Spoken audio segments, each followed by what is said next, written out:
nggak diajak loh mas. Bola itu bola gede loh. Ini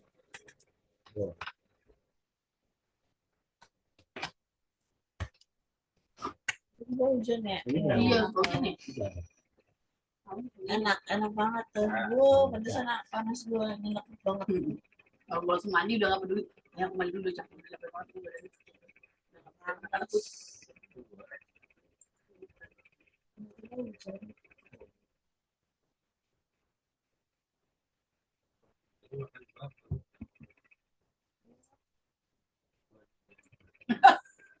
Buah durian emang.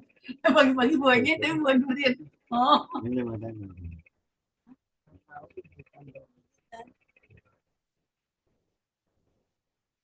Yang sendiri sih bener-bener. Kemarin ya. Ini. Bisa. Tapi dia nggak berasa. Aku bilang ini makan kenapa?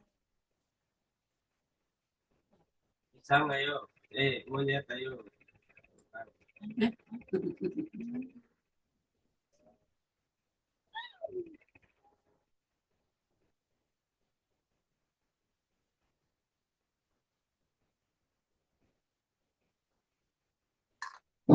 Assalamualaikum warahmatullahi wabarakatuh.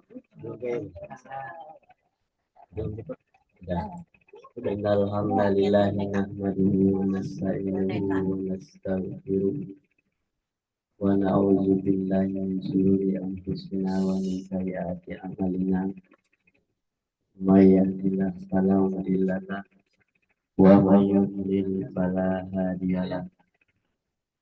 Asyhadu an la ilaha illallah wahdahu la syarika lah wa asyhadu anna Muhammadan abduhu wa rasuluh.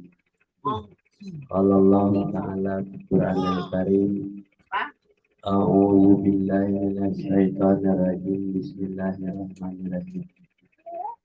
Ya ayyuhalladzina amanu taqullaha wa tanzur nafsun ma qaddamat lighad. Taqullaha innallaha khabirun bima ta'malun. Alhamdulillah kita aturkan kehadirat Allah Subhanahu wa taala. Pagi hari ini kita diberikan nikmat iman, nikmat Islam, hingga kita dapat melaksanakan kegiatan rutin kita, yaitu kajian keluarga pagi IRA, Islam Ridha Allah. Mudah-mudahan apa yang kita lakukan sesuai dengan niat kita apa yang kita lakukan adalah dengan ridha Allah. Jadi tanpa ridha Allah kita sia-sia apa yang kita lakukan. Jadi oleh sebab itu kita tanamkan dalam keluarga kita dan selalu mengikuti langkah-langkah yang telah disampaikan oleh Nabi Muhammad SAW dalam ajarannya dan sunnahnya, dan berdasarkan Al-Quran dan sunnah. Dan kepada Nabi besar Muhammad SAW kita tidak lupa memberikan salawat dan salam kepada beliau dengan perjuangan dan kegigihan ketabahannya, pengorbanan baik fisik, mental, dan harta, jiwa, semuanya dipertaruhkan untuk berdirinya dinullah, dirinya agama Allah di tengah-tengah masyarakat dunia.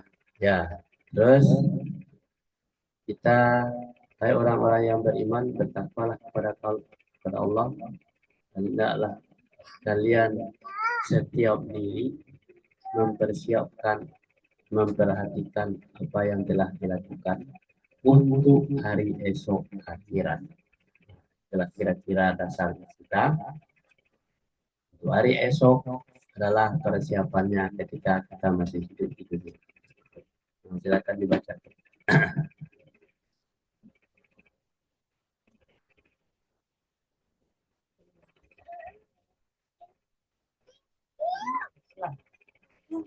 Ini.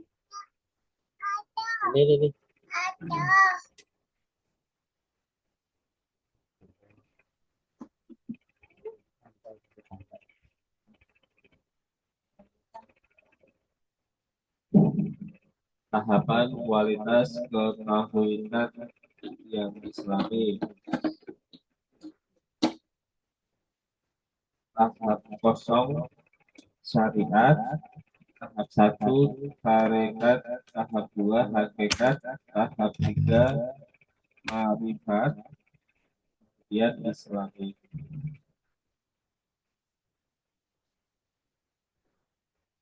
Nah, jadi kalau kita perhatikan di piramida, ya, sistem piramida, kalau kita lihat syariat. Jadi syariat Islam itu baru kita lakukan tahapannya dari mulai nol, tahap 1, yaitu namanya syariat. Tahap keduanya adalah tarekat. Jadi kalau orang tarekat itu dia mempelajari keesaan Allah, itu namanya tarekat. Bagaimana Allah itu esa, bagaimana Allah itu berkuasa, bahwa Allah itu segala-galanya. Itu namanya tarekat, mencari Allah itu. Bagaimana caranya? Syariatnya harus dasarnya adalah Al-Quran. Tarikatnya apa yang dibicarakan oleh Al-Quran itu namanya tarikat. Perjalanan hidup manusia mulai dari lahir sampai dia mati. Itu namanya tarikat. Jadi perjalanan sesuai dengan aluran keinginan Allah. Kemudian setelah ada syariat, ada tarikat. Nah, syariat artinya kita mengucapkan asyhadu an la ilaha illallah wa asyhadu anna muhammadar rasulullah. Persyaratan untuk orang mempelajari tarikat itu harus mengucapkan aku bersaksi tiada Tuhan melainkan Allah dan Muhammad itu adalah Rasulullah. Itulah syariat. Jadi orang tiba-tiba mempelajari tarikat tidak bisa, harus membuat ikrar, berikrar dulu asyhadu an la ilaha illallah wa asyhadu anna muhammadar rasulullah. Namanya syariat. Nah, setelah bulan Islam dilakukan, dipelajari Islam itu secara utuh. Nah, mempelajari Islam secara utuh itu namanya tarikat. Setelah kita pahami Al-Quran itu secara utuh, itu namanya hakikatnya apa yang kita lakukan. Kenapa kita melakukan sesuatu? Susah untuk mencarinya. Hakikat kehidupan itu adalah dunia dan akhirat. Nah, ma'rifat adalah tingkat tingginya. Kalau orang itu sudah memahami Al-Quran dan sunnahnya, ma'rifatnya dia tidak tergoyahkan lagi keimanan dan ketakwaan. Itulah namanya tauhid. Dengan tauhid itu namanya ma'rifat, keesaan Allah. Baru dikembangkan dengan tahap yang berikutnya adalah Islami. Nah, orang yang Islami itu selalu di dalam gaya hidupnya itu adalah Islam. Tidak terlepas dari aturan-aturan Islam. Itu namanya Islami. Nah, jadi kualitas tauhid itu yang Islami itu memahami semuanya, syariatnya, tarikatnya, hakikatnya, makrifatnya. Jadi keyakinan dia bahwa Allah itu Esa, bahwa dia mengikuti aturan-aturan yang ada di dalam Al-Quran dan Sunnah Nabi Muhammad SAW. Kita lanjut.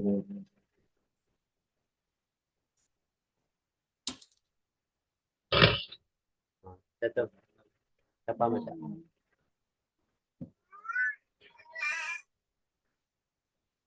Mereka menjadikan orang-orang alimnya dan terakhir mereka sebagai Tuhan selain Allah, dan juga mereka mempertaruhkan Al-Masih putra Maryam, padahal mereka hanya disuruh menyembah Tuhan yang Esa. Tidak ada Tuhan yang berhak disembah selain Dia. Masya Allah dari apa yang mereka perbuatan. Maksudnya mereka mematuhi ajaran-ajaran orang lain dan lain-lain mereka dengan membeli buddha.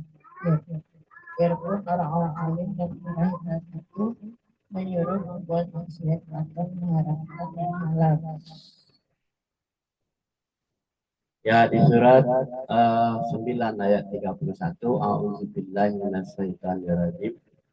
At-takhazu ahbarahum waru waru waru waru bahu warunahum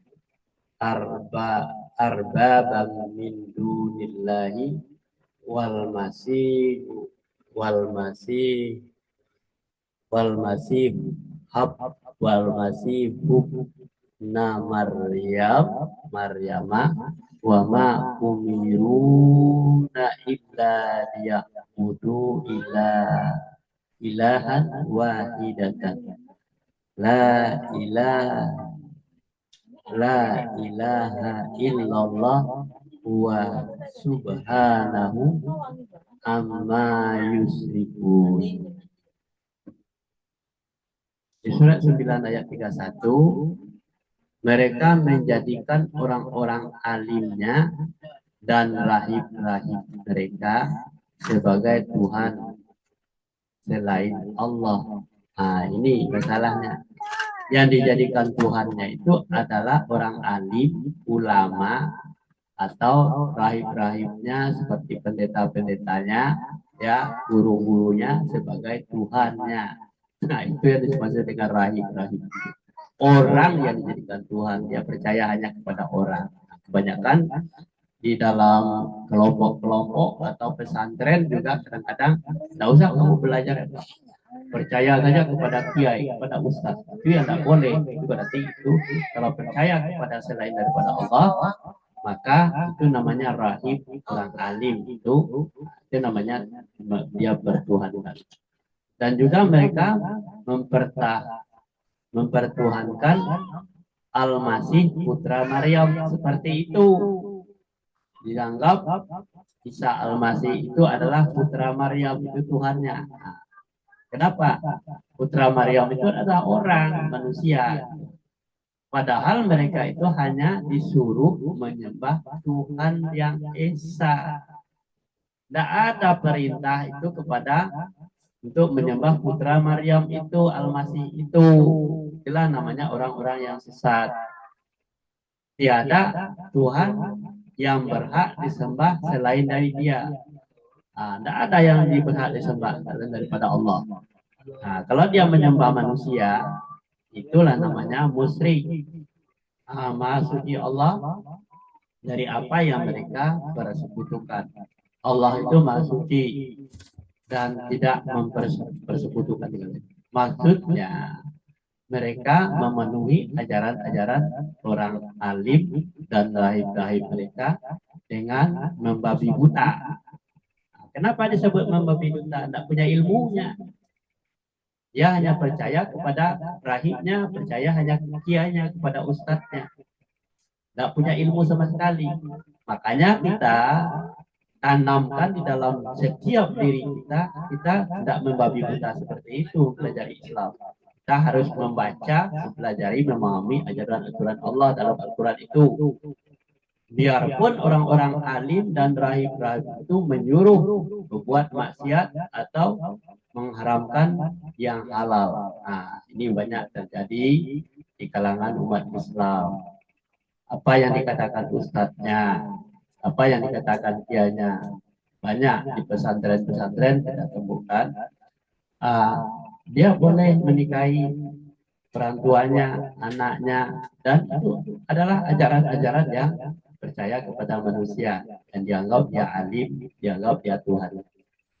Jadi semuanya dipertaruhkan kepada manusia yang dianggapnya itu adalah orang-orang yang suci. Jadi mensucikan manusia selain daripada Allah itu namanya rahib. Nah, dia percaya selain itu. Lanjut.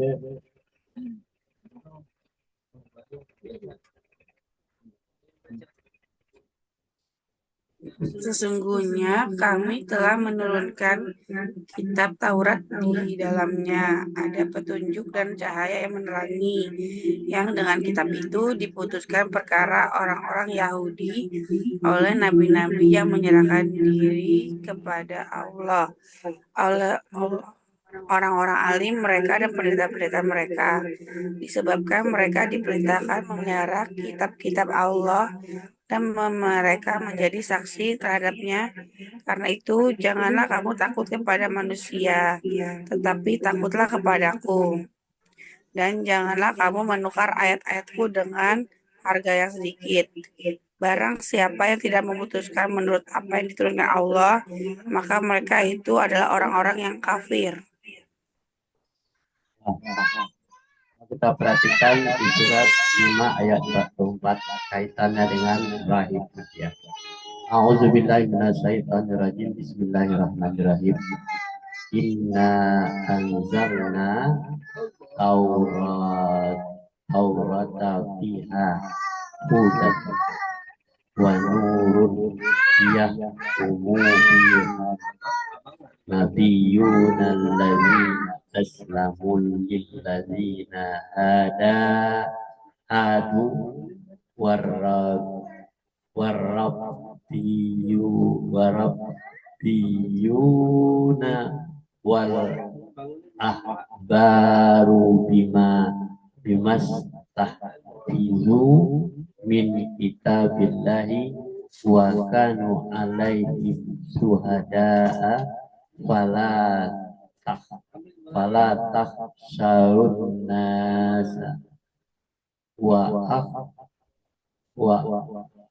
akhshawni wa la taru bi ayati samanan qalila wa man lam yahkum bima anzalallahu fa ulaika humul kafirun.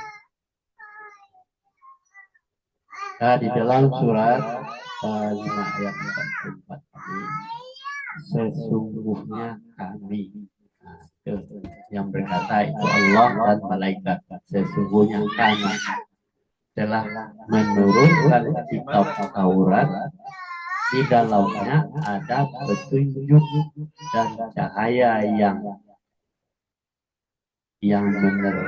menerangi. Jadi dalam kata Allah, dalam kitab Taurat itu kalau dibaca itu ada petunjuk dan cahaya yang menerangi. Yang dengan kitab itu pula, dengan kitab Taurat itu pula, diputuskan perkara orang-orang Yahudi oleh nabi-nabi yang menyerah diri kepada Allah. Nah, jadi ada perkara orang-orang Yahudi nanti dia karena dia menganggap adalah ya Allah itu tidak betul. Nah, oleh orang-orang alim mereka yang pendeta-pendeta mereka, disebabkan mereka memerintahkan memelihara kitab-kitab Allah dan mereka menjadi saksi terhadapnya. Karena itu janganlah kamu takut kepada manusia. Nah, jadi kalau ada ancaman-ancaman daripada orang-orang Yahudi, jangan takut. Makanya orang Palestina itu tidak takut ya kepada manusia. Kata anak-anak kecil di sana, orang Yahudi itu, orang Nasrani itu, orang apa itu, dia hanya punya senjata, hanya bisa membunuh. Nah, itu anak kecil saja bicara seperti itu. Jangan takut kepada manusia. Dan dia tidak punya apa-apa, dan dia tidak punya Tuhan, dan dia hanya punya senjata. Tetapi takutlah kepadaku. Nah, kata Allah, takutlah kepadaku. Jangan takut kepada orang Yahudi, orang Zionis Israel itu jangan takut. Dan janganlah kamu menukar ayat-ayatku dengan harga yang sedikit. Nah, maksudnya dengan tawaran-tawaran yang keras itu, jangan ditinggalkan ayat-ayat Allah itu sehingga kita berubah pikiran. Jadi barang siapa yang diputuskan, barang siapa yang memutuskan menurut apa yang diturunkan Allah, nah ini maksudnya suatu keyakinan, yakin pada Al-Quran, pada Allah, maka mereka itu adalah orang-orang yang kafir. Ya,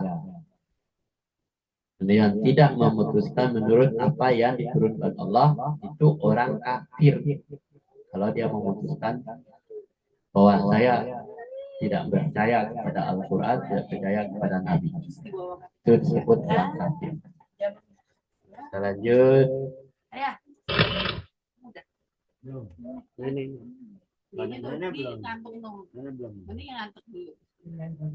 dalam ayat Yauma di atas Allah menegaskan memutuskan hukum dengan selain Allah adalah kekufuran. Kekufuran kecil tidak mengeluarkan dari agama. Kekufuran besar mengeluarkan dari agama. Hal itu sesuai dengan keadaan yang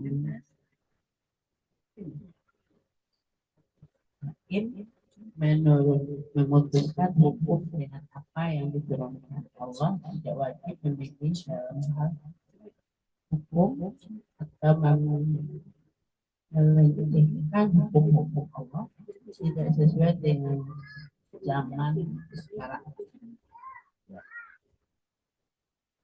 dalam ayat-ayat yang telah dilalui, yang telah kita pelajari tadi di atas, Allah menegaskan kalau memutuskan hukum itu selain daripada Allah adalah kafir, kufur. Jadi memutuskan perkara selain daripada keinginan Allah dengan ketetapan Allah namanya kafir. Kekufuran kecil tidak mengeluarkan dari agama, walaupun dia kafir tidak keluar dari agama langsung, walaupun dia memutuskan selain daripada Allah. Jadi kekufuran besar mengeluarkan dari agama, maksudnya orang yang benar-benar kafir, yang benar-benar tidak mengikuti aturan-aturan Allah, itu benar-benar kufur besar, kafir yang besar. Nah, baru besar mengeluarkan dia keluar dari agama dan dia tidak mengikuti agama Islam lagi. Hal itu sesuai dengan keadaan yang sang hakim. Nah, bagaimana si hakimnya? Si hakimnya bermain-main atau si hakimnya benar-benar memutuskan hukum dengan apa yang diturunkan Allah, tidak wajib memilih dalam hal hukum atau melecehkan hukum-hukum Allah, tidak sesuai dengan zaman sekarang. Jangan dianggap bahwa memutuskan perkara berdasarkan kitab Allah katanya sekarang sudah tidak sesuai lagi dengan zaman sekarang. Al-Quran itu harus dirubah karena ada statement yang disebutkan itu, seperti Ade Armando harus hukum-hukum Allah itu sudah harus direnovasi, harus diperbaiki. Tidak bisa.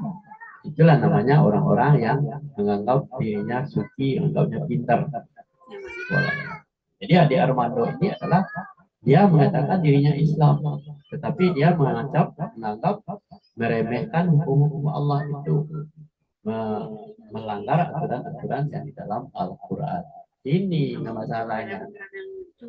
Nah, jadi Ade Armando walaupun dia dalam sebab Islam, tetapi statement yang salah dan dia sudah belajar keluar dari Islam. Terus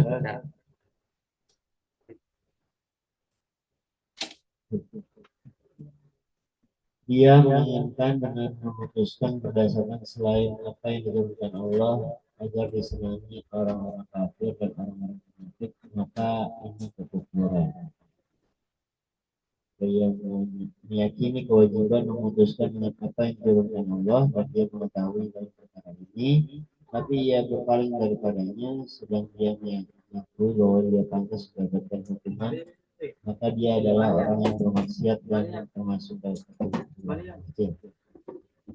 Namun jika dia tidak mengetahui hukum Allah dalam perkara tersebut, padahal dia sudah berijtihad dan berusaha keras untuk mengetahui hukum tersebut, lalu dia salah dalam memutuskan hukum, maka ia berhak mendapatkan satu pahala atas jihadnya dan kesalahannya.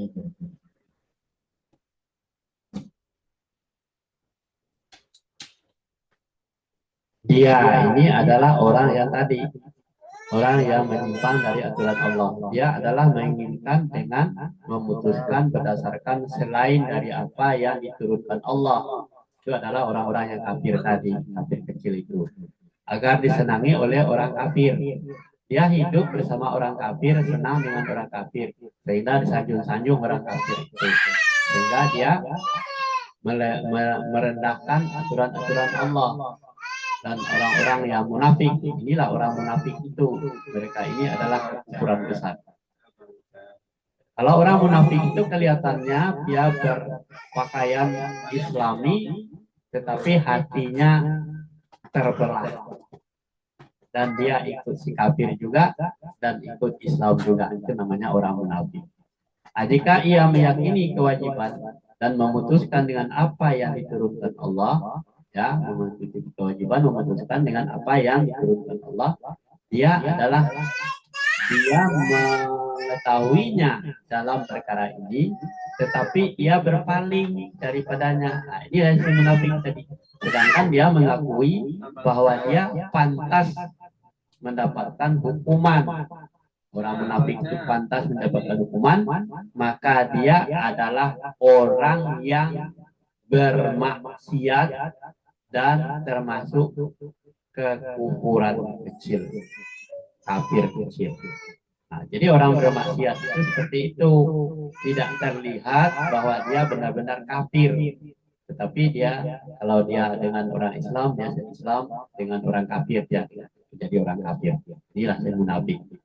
Namun jika dia tidak mengetahui hukum Allah dalam perkara tersebut, tahu dia tentang hukum Allah tentang perkara itu, padahal dia sudah berijtihad dan berusaha keras untuk mengetahui hukum tersebut, lalu dia salah dalam memutuskan hukum, maka dia berhak mendapatkan satu pahala atas jihadnya dan kesalahannya yang diampuni. Nah, jadi dia memang kalau tidak tahu sama sekali hukum-hukum Allah itu, tidak tahu Al-Quran segalanya, tetapi dia mau berusaha untuk keras untuk mendapatkan hukuman itu, tetapi memutuskan juga salah karena tidak punya ilmunya. Dia masih dikasih harga pahala sekali. Tetapi yang berat tadi adalah orang yang tahu hukum Allah tapi dilakukan dengan cara yang maksiat. Ya, berarti seperti hakim yang kemarin itu ya sudah memutuskan ini fakta dan apa di Mahkamah Konstitusi. Di dalam khutbahnya dia mengatakan orang-orang yang seperti hewan, seperti binatang, bunuh kepalanya. Ya, ini masalahnya. Itulah yang sebutnya hakim tadi. Jadi kalau menjadi hakim itu hati-hati.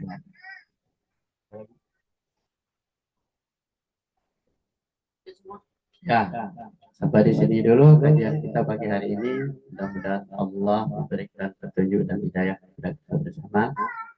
Dan kita selalu tetap bermohon diri kepada Allah untuk memperbaiki cara beragama kita, cara Islam kita yang benar sesuai dengan aturan-aturan Allah dalam Al-Quran dan Sunnah Nabi.